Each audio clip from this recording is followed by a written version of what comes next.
Hello everyone. Welcome in e-learning classes. Children, today we will discuss about our chapter number 5 in history, that is the Great Mughals. So, for your convenience, I have divided this chapter into two parts. Okay? Today we will discuss only about first part in which we will discuss about Babur, Humayun and Akbar. Beta, in our chapter number 3, I have told you about Ibrahim Lodi, that Ibrahim Lodi succeeded Sikandar Lodi. Okay, and the Afghan nobles rebelled against him. Actually, what was happening that time to prevent such revolt in future, Ibrahim Lodi replaced senior nobles and governors. ठीक है? And the displaced noble conspired with Babur. Against whom? Against Ibrahim Lodi. And at the Battle of Panipat in 1526, Ibrahim Lodi was overthrown. ठीक है? So it was a quick story and we can say it was a recapitulation of your last chapter. ठीक है? So let's start our new chapter here. Mughal Empire.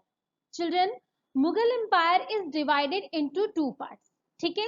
One period is from 1526 to 1707. It is the period of Greater Mughals. ठीक है? And next period is from 1707 to 1857. That is the period when Mughal emperors were not too much strong. ठीक है? In 1526, Mughal period starts with the Battle of Panipat. ठीक है? In which Babar ने इब्राहिम लोदी को हराया था. ठीक है? If you see this map, you can see कि मुगल एम्पायर जो है किस तरह से with the time घटता बढ़ता रहा. But after Babur, then Humayun, then Akbar, then Jahangir, Shahjahan and Aurangzeb, they are the greater Mughals. इन सब के टाइम पीरियड पर जो रीजन था, it was continue increasing. If you see this map clearly, you can see कि बाबर के बाद ये किस तरह से धीरे धीरे बढ़ता रहा. ठीक है? So children, Mughal Empire begins with the coming of Babur. Okay? In 1526, he defeated Ibrahim Lodi in the Battle of Panipat. Mughal originated in Central Asia and were descended from Mongols ruler Genghis Khan and Timur. ठीक है? From mother side, Babur was related from Genghis Khan, and from father side, he was related with Timur. ठीक है? Babur had fought so many battles in our country to increase his empire. In 1526, he had founded Mughal Empire here. Okay, and after just 1 year, he fought the Battle of Khanwa with Rana Sanga and defeated him. Just after 2 years, he defeated Afghans in the Battle of Ghagra. ठीक है? These are main three battles. In 1527, the Battle of Khanwa. In 1528, it was the remaining battle of Chanderi. It was also a battle with Rajputs. ठीक है? And in 1529, he defeated Afghans. Babur was a very much ambitious man, children. In his autobiography, Tujuki Baburi and Babarnama, he had written so many things about Indian physical features, about climate, about animals, birds, flowers. So many things he have written in his autobiography. He has given the name Hindustan to our country. ठीक है? ये जो नाम है ना हमारी country का हिंदुस्तान, ये बाबर का दिया हुआ है just because of the natural vegetation of our country.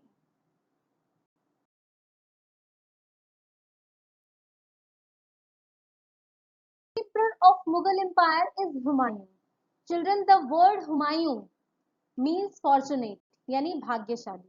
But actually अगर आप हुमायूं की लाइफ को देखें, उसकी हिस्ट्री को पढ़े, तो वो इतना भाग्यशाली नहीं था जैसा कि उसका नाम था. उसकी लाइफ में जब से वो किंग बना तब से ही प्रॉब्लम्स भरी हुई थी. At the very starting when Babur died in 1530 at a very young age, Babur जो है उसे केवल 4-5 इयर्स तक ही हमारी कंट्री पर राज किया, फिर उसकी डेथ हो गई.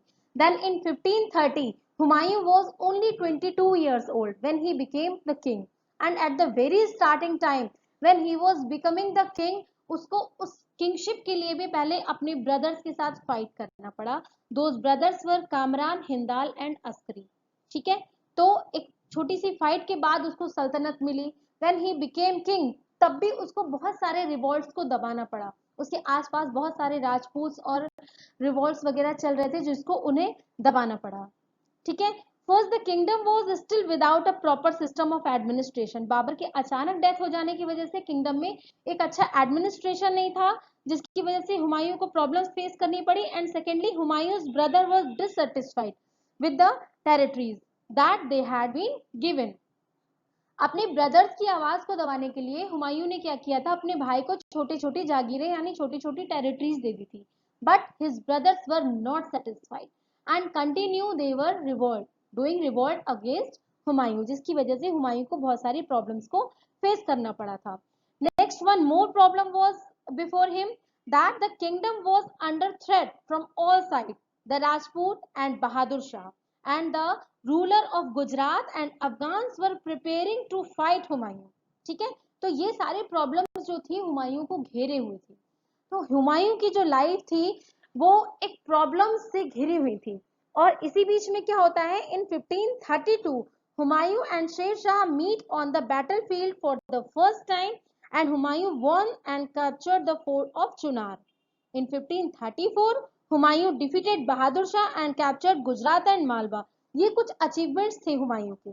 ठीक है, Humayun did not have time to build upon his victories and Sher Shah regrouped and defeated Humayun in Chausa. ये बैटल बहुत ध्यान रखने की बात है बेटा.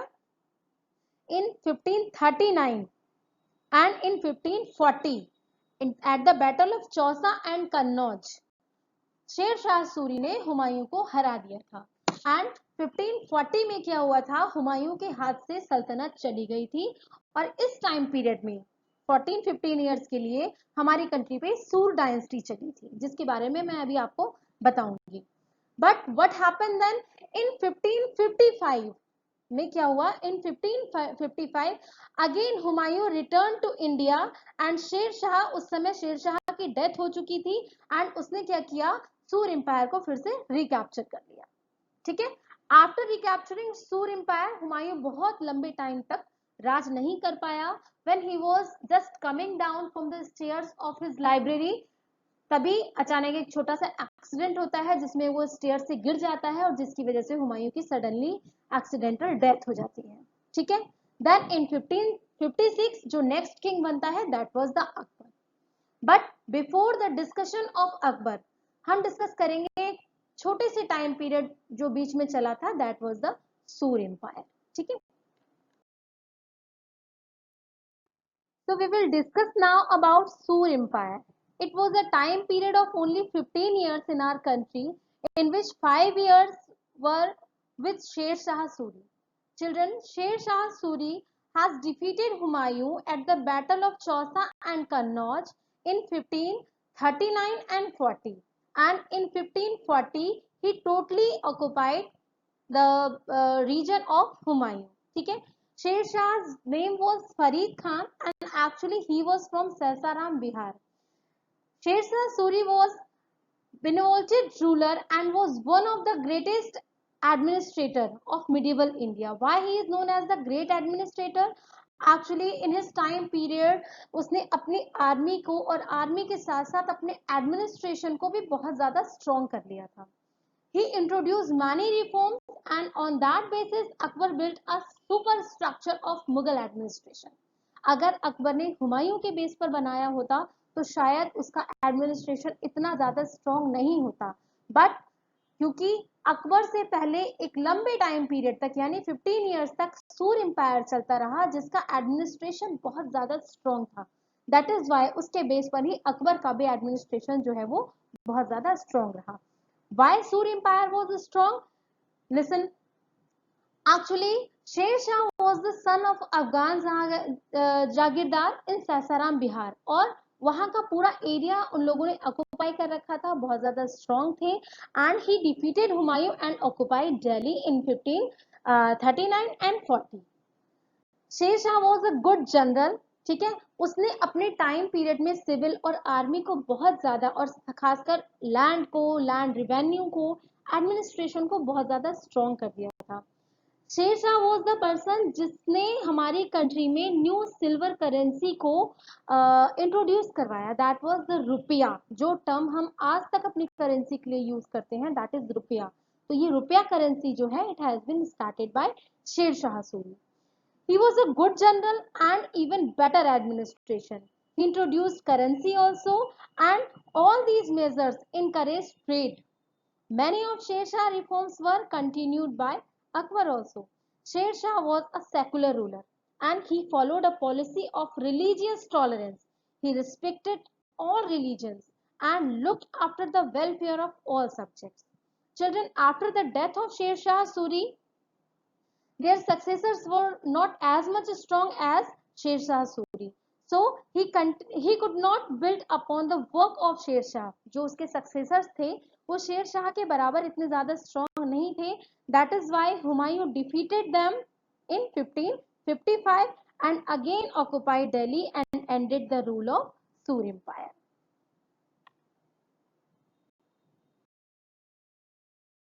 Akbar from 1556 to 1605. Children, Jalaluddin Muhammad Akbar, popularly known as Akbar the Great and also Akbar, was the third Mughal emperor who reigned from 1556 to 1605. Akbar succeeded his father Humayun under a regent Baram Khan. Why? Because Akbar was too much young at the time of his father's death. He was of only 13 years when he was announced as the new king of Mughal Empire. तो 13 year की छोटी सी उम्र में जब अकबर को king बनाया गया तो बैरम खान को उसका रीजेंट बनाया गया. And what is the work of Bairam Khan? Bairam Khan Akbar के बिहाफ पे सारे वर्क को देखा करता था और अकबर को साथ साथ एडवाइस किया करता था. ठीक है, तो उसकी हेल्प से अकबर ने एक नए एम्पायर को बनाना शुरू किया. Actually, children, Akbar's time period is known as the increasing time period of Mughal Empire. Why? Because at the time period of Akbar, actually Mughal Empire ने growth करना शुरू किया. If you see this map which I have given here just at the right corner, you can see कि at the time period of Babur, at the time period of Humayun, dynasty was not as much wide, which is just increased at the time period of Akbar. Aurangzeb के time period पे हालांकि सबसे ज्यादा बड़ा empire था, लेकिन actually Akbar के time period पर ही ये बढ़ना शुरू हुआ था. Why? Children, Akbar was actually defeated Hemu at the second battle of Panipat. ठीक है, and he built a vast empire. Akbarnama tells us about Akbar's region and his policies also. Policies, which kind of policies? Actually, children,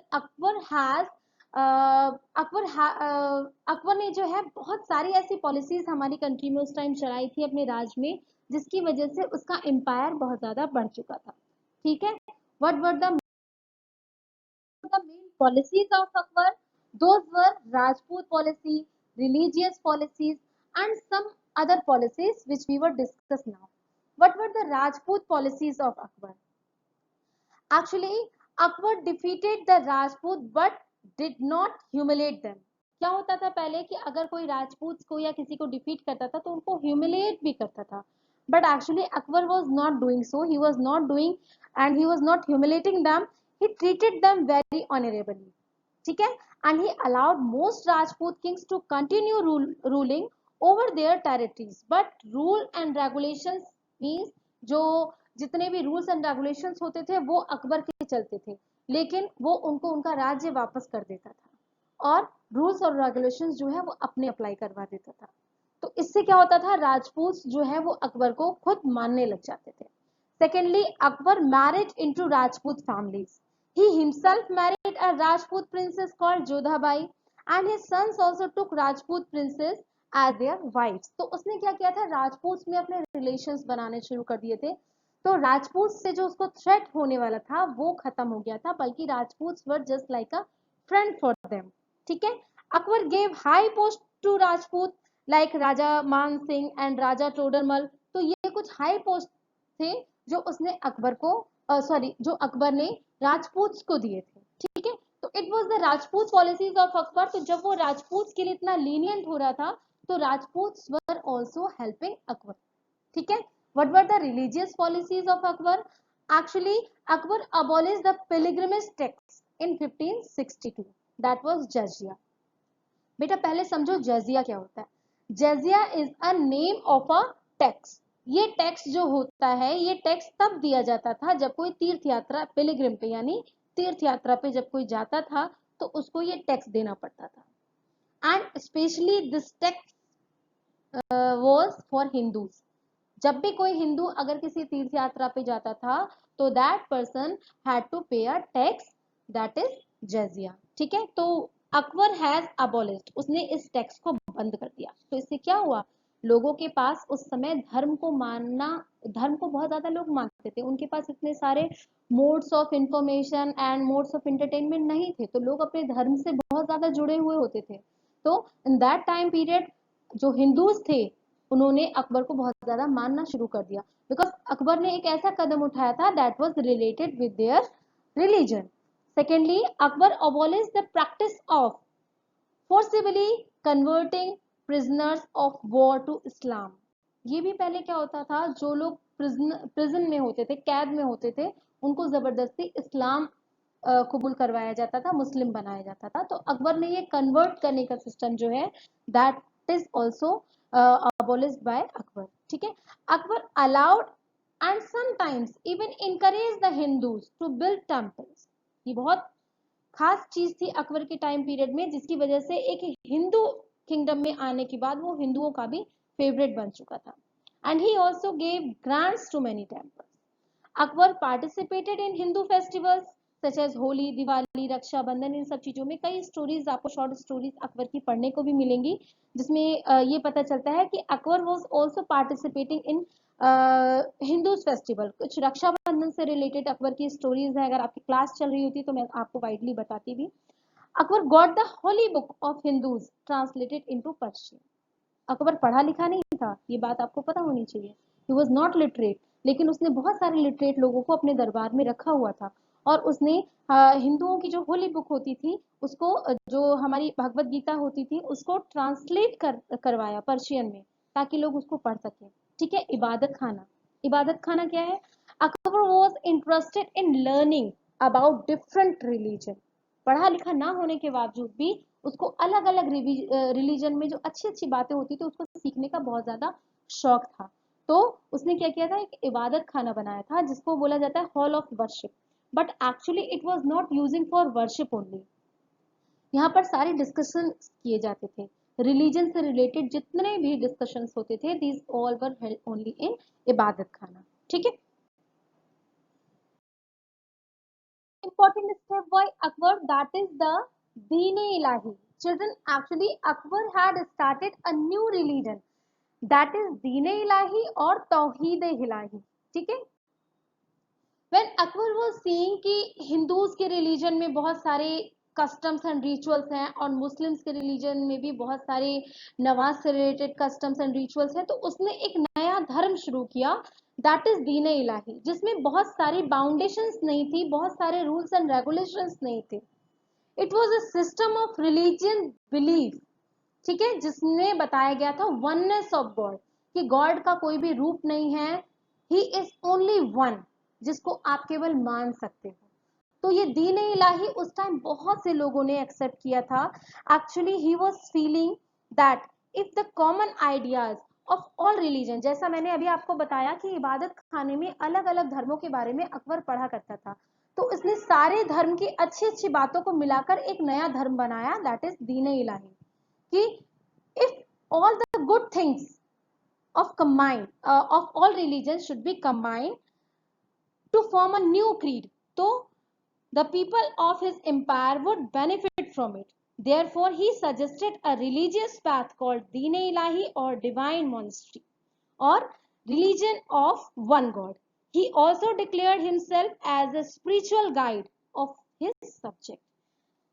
So children, for today, that's all for today. ठीक है? Thank you for watching this video, and I hope this video will be useful for you. In our next video, we will continue our discussion about the next greater Mughals. Those are Jahangir, Shah Jahan, and Aurangzeb. Till then, thank you and bye bye.